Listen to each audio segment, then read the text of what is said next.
In 2023, Burkina Faso was no longer kneeling. It wasn't a colony, it wasn't a puppet. It was a voice rising. The French bases were gone, the foreign flags lowered. And in the silence that followed, President Ibrahim Traoré dared to speak of light. Real light, not metaphors. Electricity in clinics, power for village schools, machines that would run not on imported mercy but on Burkina's own uranium. And just when hope began to flicker, they arrived. Not soldiers, not drones. They came in suits, smiles, and promises. They called themselves the Global Energy Transition Group. They talked of climate partnerships, sustainability, investment without interference. No strings attached, they said. Clean energy, they swore, and they brought gifts. Cutting-edge mining equipment free. Scholarships for Burkinabe engineers. Access to European energy markets. It was a dream written in the language of progress, and on the surface it was perfect. But hidden like poison under sugar was Clause 7.2.4 on page 174 of a 187-page Memorandum of Understanding. It read like logistics, just one more technical detail. A portion of uranium extracted from the Anata mine shall be routed through Dakar and Casablanca for final delivery at a strategic Allied storage facility in the Negev desert. Negev, not in Africa, not a green zone, a military staging ground in southern Israel, the ally Mossad. The purpose, not energy, warfare. The uranium was never meant for schools. It was headed to weapons stockpiles, part of a silent escalation in a conflict that had nothing to do with Africa, the Iran-York's war theater. And no one would have known. No one. If not for a mistake. The night before the signing ceremony, flags, printed speeches, prepared a young Burkinabe technician, noticed a USB drive left in a laptop by one of the Western consultants. He plugged it in, out of habit, out of curiosity, and what he saw stopped his breath. Transport maps, military-grade enrichment schedules, and one classified directive, strategic uranium transfer to Negev staging site for operational support, Mossad Logistics Directive, Traore 4427. He didn't ask questions, he didn't sleep, he brought it straight to the Ministry of Defense. That night, while the capital slept, President Traoré read the contract again alone. No advisors, no diplomats, just him, and the truth. He read every clause, every word dressed in silk that hid iron chains. He saw the betrayal. And as dawn broke over the red rooftops of Ouagadougou, he made his choice: no signature, no silence, no surrender. He could have stayed quiet. He could have handled it discreetly, called a closed-door session, sent the documents through appropriate diplomatic channels, and hoped the wolves would retreat in silence. But Captain Ibrahim Traoré had seen what silence bought Africa: empty graves, invisible wars, generations taught to whisper. So instead he picked up a microphone. At precisely 19 Arir on April 3rd, every screen across Burkina Faso flickered to life. The president did not appear in military regalia or seated behind a desk of state. He stood plain and firm, the Burkinabe flag behind him, documents in hand. His voice didn't tremble, it cut. They came to sell us a future, but they were selling us as fuel. They told us this was a green partnership, but hidden in their contracts was uranium for war, rooted not to power our people, but to power missiles pointed at Iran. We were being turned into a silent accomplice to death. And that I will never sign. The country froze, phones rang, radios crackled. People poured into the streets, not in protest, but in stunned recognition. The speech was aired again, then again, and again. That night, a leaked clip of the Mossad-linked shipment directive surfaced online, and it spread like wildfire from Ouagadougou to Kinshasa to Addis Ababa. Africa had seen many betrayals, but never had one been so neatly written. Western embassies scrambled. In Washington, a White House spokesperson called the allegations unfounded. In Brussels, EU commissioners labeled the document misinterpreted technical jargon. Paris condemned the broadcast as political theater, and Tel Aviv remained silent, stone cold. But the most damning response came from London, where a BBC segment dismissed the crisis entirely, calling Traoré's statement a populist stunt to rally anti-Western sentiment. That word stunt was gasoline. Pan-African voices erupted. In Accra, students marched. In Bamako, activists painted, "We are not your war fuel," across the walls of the French embassy. In Lagos, a popular TV host broke down in tears, live on air. They were going to use our soil to wage their war and call it peace. We cannot go back to sleep. Across the diaspora, the reaction was just as fierce. In Harlem, New York, a Ghanaian-American radio station hosted an emergency broadcast titled Neocolonialism 2.0, The African Frontline in a Foreign War. In London, a Nigerian poet posted, "They tried to make our uranium whisper, but Traoré made it scream."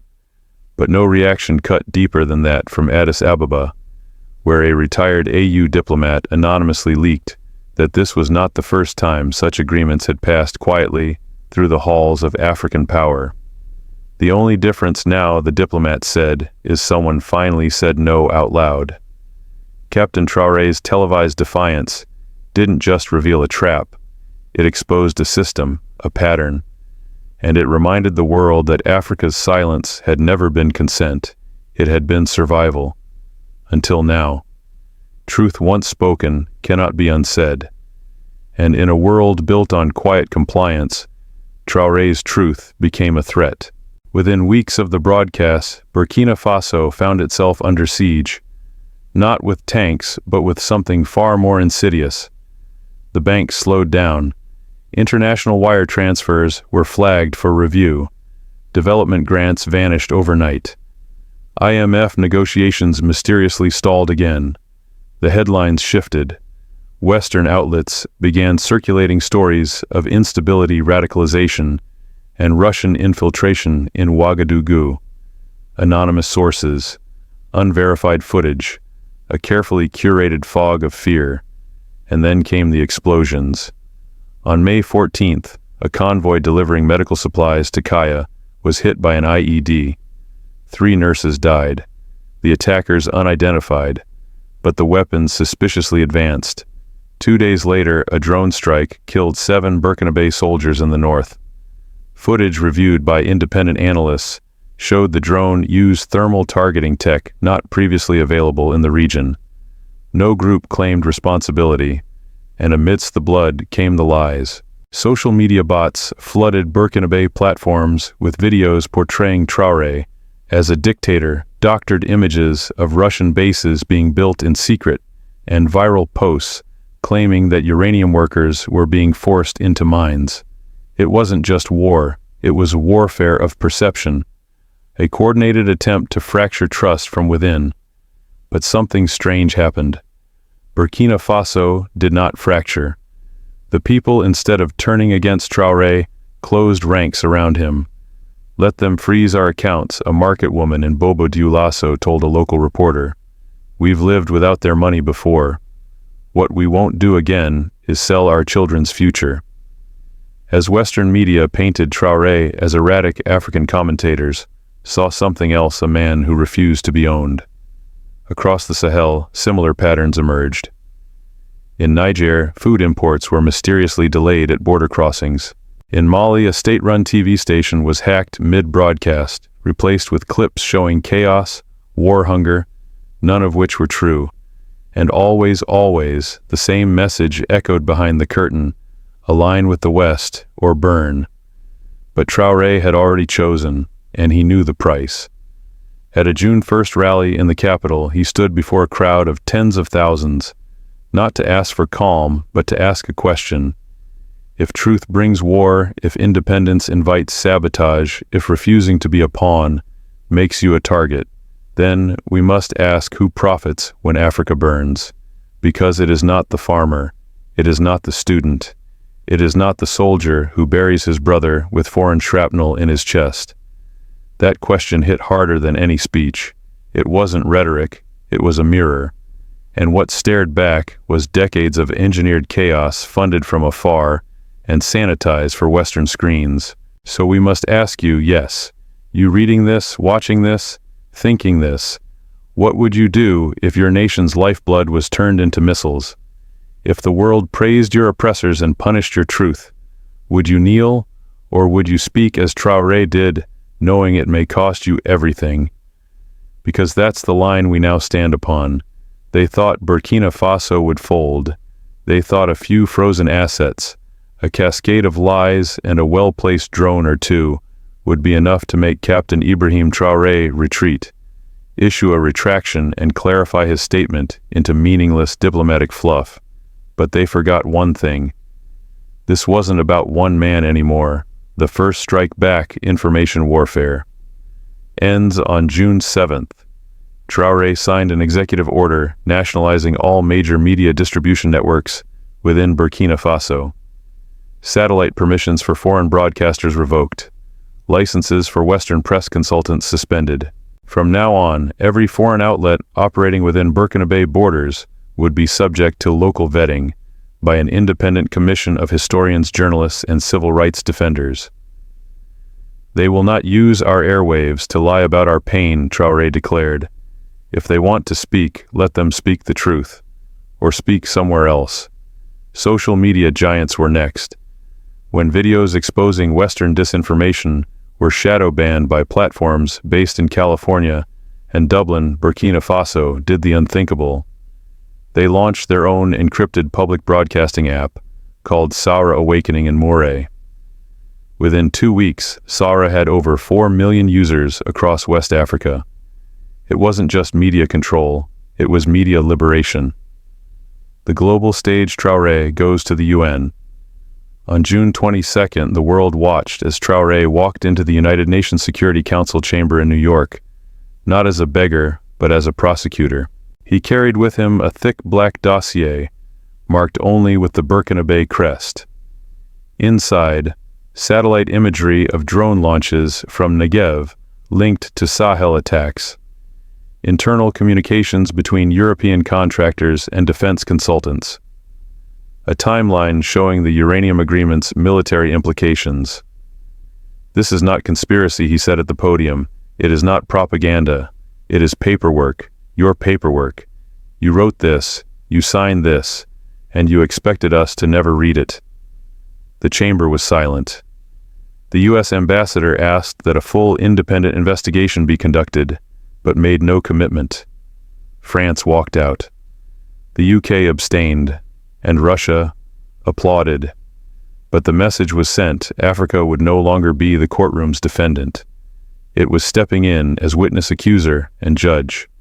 The alliance holds and hardens back in Ouagadougou, Mali's interim. President Assimi Goïta flew in for an emergency summit. Niger's General Abdourahmane Chiani joined the following day. The alliance of Sahel states, AES, was no longer just a bloc. It was a wall. They issued a joint declaration of sovereign coordination, including a common AES defense fund, financed by domestic gold and mineral exports, cross-border intelligence centers run jointly with Russian advisors, a continental media front sharing journalists, fact-checkers, and pan-African narratives across 16 nations. Most radical of all, they introduced the Pan-African Memory Curriculum to be implemented in all AES schools. History for the first time would be told not from colonial archives, but from the mouths of the colonized. The public awakens, from outrage to organization. The streets no longer shouted, they started building. In Bobo Dioulasso, a young mother named Alimatu created a women-led cooperative to distribute solar radios tuned exclusively to local community news. In Bamako University, students began free evening classes titled Know the Map, Know the Game Decoding, Global Military Logistics, and Their Effect on Local Conflicts. In Niamey, an ex-military captain launched the Children of the Sahel initiative, teaching teens how to defend against misinformation, encrypted malware, and psychological operations. This wasn't a riot, it was a renaissance. And Traore watched not from a throne, but from among them, often walking through markets without guards, speaking directly to vendors, farmers, teachers. "You've taught us something," an old griot told him one day. That silence can be survival, but truth is resurrection. The diaspora responds. Meanwhile in Paris, over 5,000 people from the African diaspora marched through the Champs-Élysées, chanting, "Africa is not your arsenal." In Chicago, a Burkina artist projected images of the Negev contract onto a downtown skyscraper with the words "signed in silence, exposed in fire." On social platforms, the hashtag Clause 7 trended for 9 consecutive days. One final moment, a woman, a question. In the middle of a panel at the African Union Summit in Addis Ababa, a young South African delegate raised her hand. "If we know now what was planned for our uranium, if we see who tried to turn our minerals into missiles, then what are we still waiting for?" The room stood silent, and then it applauded. Not for her question, but for what it forced them to admit. The age of African hesitation was over. The sun rose slowly over Ouagadougou on July 7th, but what happened that day would burn into African memory like fire on stone. The Alliance of Sahel States had gathered not just leaders, but poets, engineers, teachers, and students. It was no longer enough to meet in secret halls. This time the declaration would be made before the people, and the world was watching. Every major Western outlet had dismissed the summit as posturing. They said it would be all talk, no real change. They were wrong. Because when Captain Ibrahim Traoré took the podium that morning, his words did not echo, they ignited. "We are not your collateral. You built your empires with our blood. You powered your cities with our soil. And when we asked for justice, you offered debt. But we have read the contract now. We know what Clause 7 meant. We know that uranium was never about electricity. It was about leverage, about selling silence in return for sovereignty." The crowd, tens of thousands strong, stood still. No music, no cheering, just listening, because history doesn't always come with fireworks. Sometimes it comes with a whisper that turns into thunder. Clause 7, he repeated, is more than a document. It is a betrayal. But today it becomes something else. It becomes our vow. The Clause 7 Oath. One by one, the heads of Mali, Niger, and Burkina Faso stepped forward. They signed a new declaration, the Clause 7 Oath.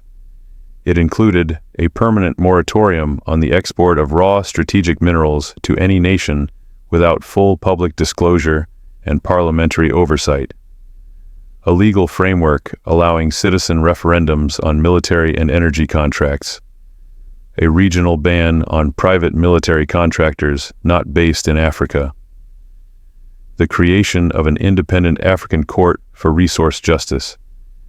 This was not rhetoric, it was law. The awakening spreads. Within days, 4 more countries expressed interest in joining the AES structure under the new oath. In Ghana, students flooded the streets with hand-painted signs reading, "Our minerals are not bullets." In Kenya, parliamentarians proposed a similar review of all foreign military agreements dating back to 1980. The African Union, often slow to speak, issued a rare statement, "We commend the Sahel leadership for initiating a new model of sovereignty. May truth always precede treaty." From Cairo to Cape Town, the phrase Clause 7 no longer meant manipulation. It meant memory. A new story begins. That night, as the summit ended, children gathered around radios and phones to listen to the final broadcast. Captain Traoré's voice, calm but resolute, carried through the airwaves. "We are not asking to be feared. We are asking to be seen. And we will be seen not as chaos, not as conflict, but as clarity. From this day forward, let every child who walks beneath our sun know that their land will never again be sold in silence." And then he said the final words, not shouted but breathed like truth. Clause 7 is our scar. But scars do not make us weak. They remind us that we survived. Africa is awake, and we remember everything. For generations, we were told that our struggle was local, that our wars were tribal, that our suffering was a failure of leadership, not a symptom of exploitation. But then came Clause 7, and suddenly the shadows cleared. Captain Ibrahim Traore stood in front of the world, not with an army, but with a document. A contract meant to be buried exposed. A truth meant to be silent spoken. He showed us what they signed behind closed doors, what they never wanted Africans to read, and once we saw it, we couldn't unsee it. Clause 7 wasn't just a line in a uranium deal. It was a warning label stamped across our future. It was a betrayal dressed in legal language. But that betrayal woke us up, because once you know the weight of your silence, you learn to scream with precision. We are no longer the Africa they painted in textbooks. We are not the background to their news headlines. We are not pawns in geopolitical chess games. We are the board. We are the rules. And now we are writing the next move. The Sahel Alliance didn't just resist. They remembered. They reclaimed.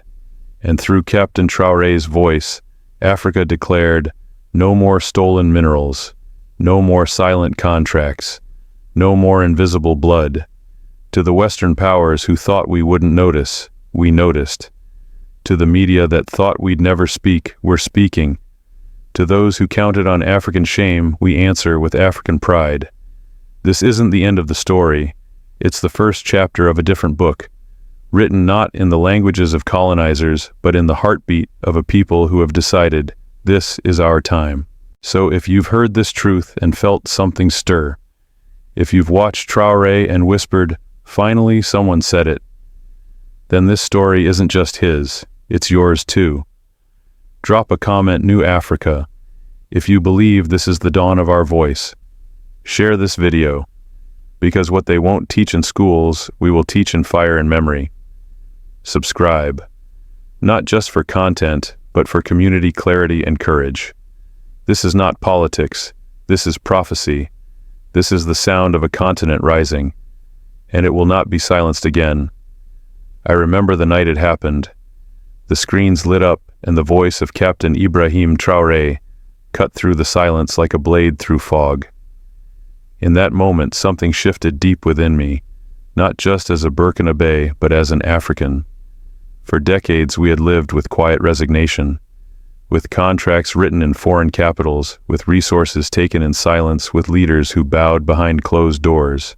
But here was a man who did the unthinkable. He read the fine print, and he said no. And by doing so, he gave a voice to millions who had forgotten how to speak. Clause 7. That's what they called it. A hidden detail in a foreign deal meant to turn our uranium into missiles, not for our safety, not for our light, but for foreign wars in distant deserts. They thought we wouldn't notice.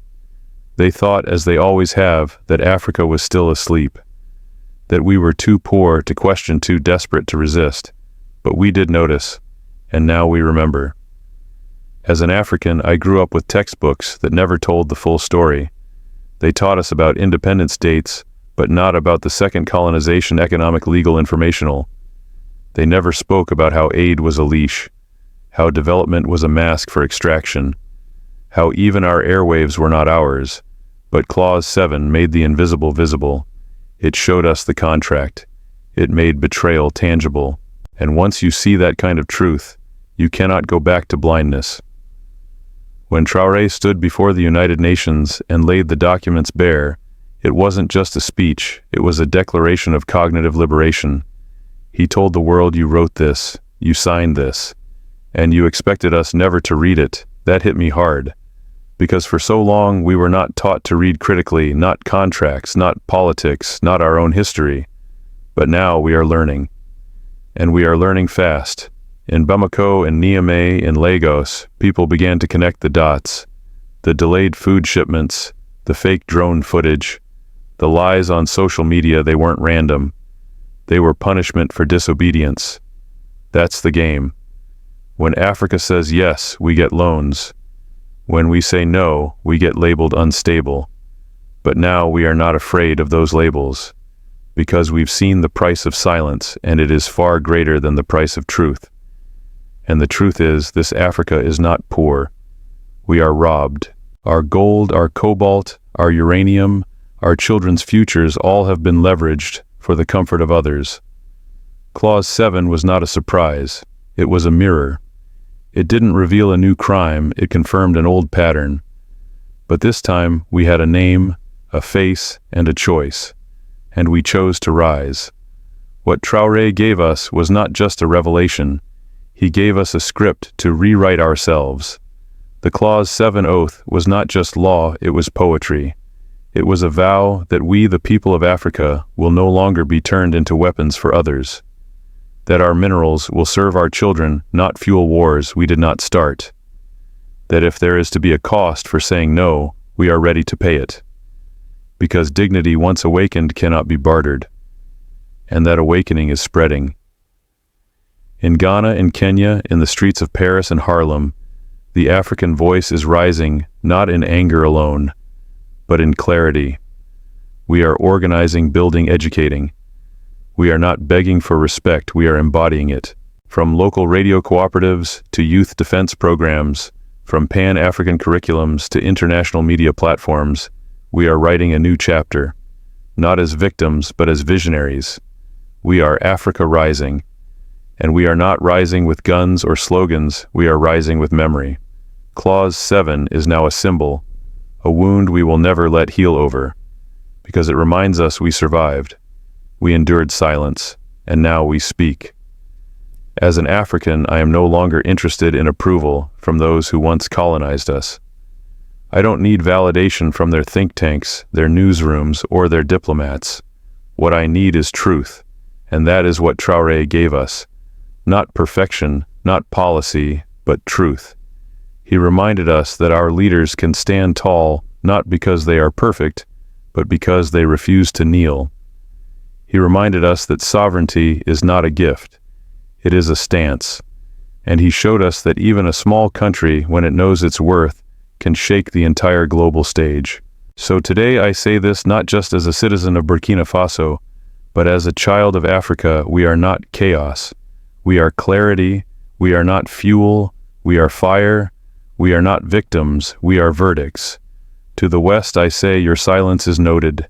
Your denials are documented. But we no longer wait for you to validate our truth. We are the witnesses now. We are the historians. We are the judges. And to my fellow Africans, do not be afraid of your voice. Do not be afraid to ask who profits when we remain poor, who fears when we become self-reliant, who attacks when we finally say no. The answer is obvious, and that answer is power. Clause 7 was a line in a contract, but now it is a line in our story. And we will never forget it. We are awake, we are organized, and we are just beginning. The story of Clause 7 is more than a political scandal. It is a warning, a revelation, and ultimately a lesson for generations to come. At its core, it teaches us that the most dangerous weapons in the modern era are not just drones or sanctions, but contracts, silence, and perception. And that the most powerful defense is truth. In 2023, Burkina Faso stood at a crossroads. After dismantling foreign military bases and declaring its independence from neo-colonial influence, it appeared to be rebuilding from within, quietly, steadily, with dignity. Yet in the shadows, another form of colonialism re-emerged: economic diplomacy, laced with deception. The so-called Global Energy Transition Group arrived bearing gifts of technology scholarships and green promises. But hidden in the fine print was Clause 7.2.4, a clause that routed uranium not to power Burkina homes, but to military storage facilities in Israel, from Africa's earth to a foreign war, from hope to weaponry, without consent. Lesson 1: always read the fine print. This seems obvious, but it is not. For centuries, Africa has signed treaties and partnerships written in languages not its own, with clauses designed to confuse, not clarify. What Clause 7 shows us is that legal language can be more lethal than bullets. A single paragraph buried on page 174 of a 187-page document nearly turned an entire nation into an accomplice to war. The lesson sovereignty requires literacy, not just in law but in systems. Leaders must not just sign agreements, they must understand them, and the people must demand transparency. Lesson 2. Silence is a system.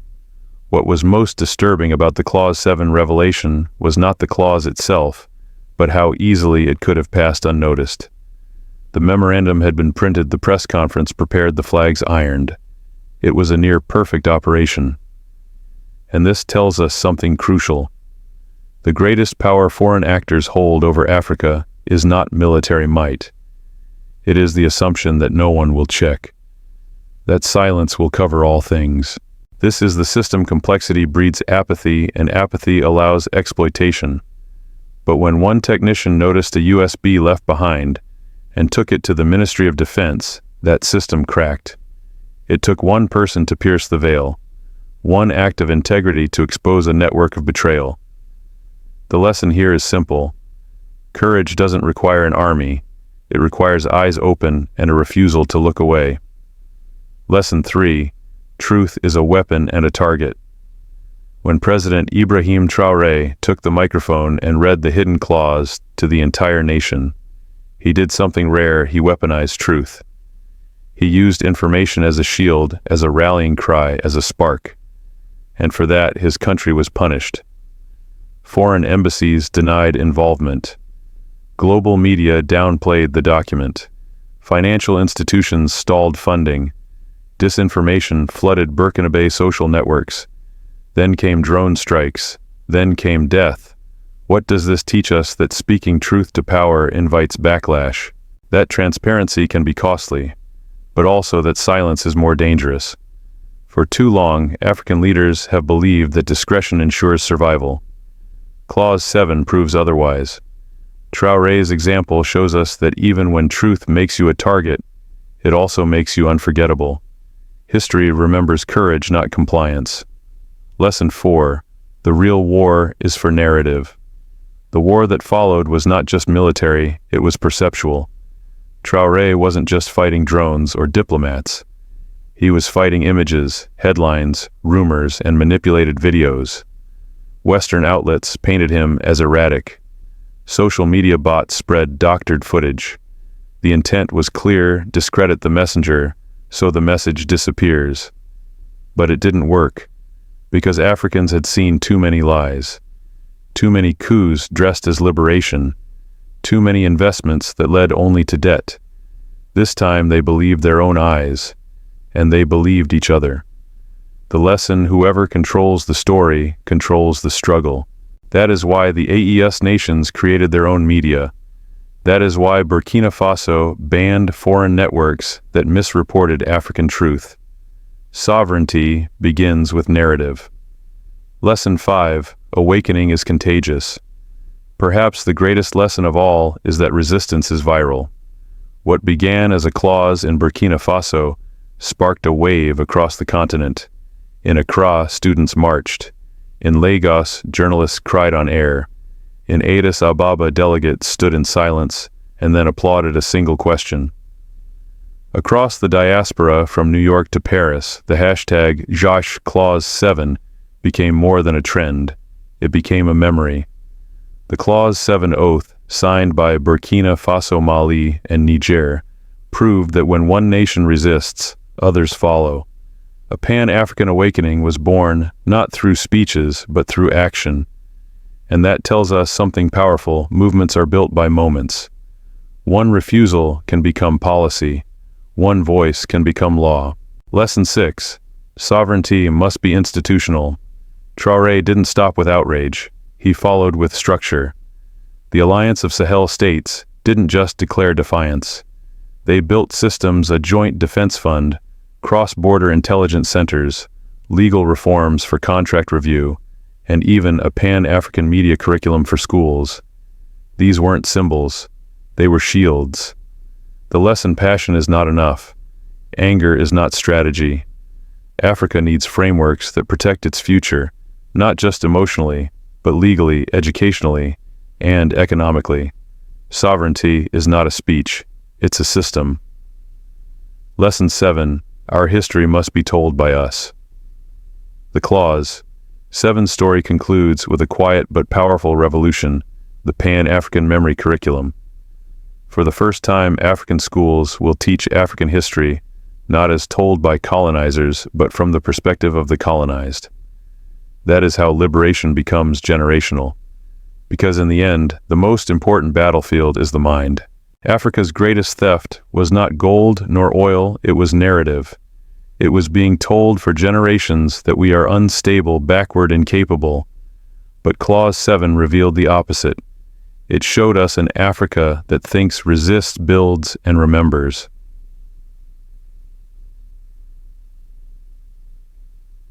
Conclusion. The future depends on memory. Clause 7 is not just a betrayal, it is a reminder. It reminds us that independence is not a moment in history, it is a daily decision. It reminds us that vigilance is the price of dignity, and that dignity, once awakened, cannot be bought, bombed, or silenced. We must build schools that teach Clause 7. We must raise children who question contracts. We must elect leaders who choose truth over fear. Because in the end, the lesson is simple. If Africa forgets Clause 7, it will happen again. But if we remember, it never will.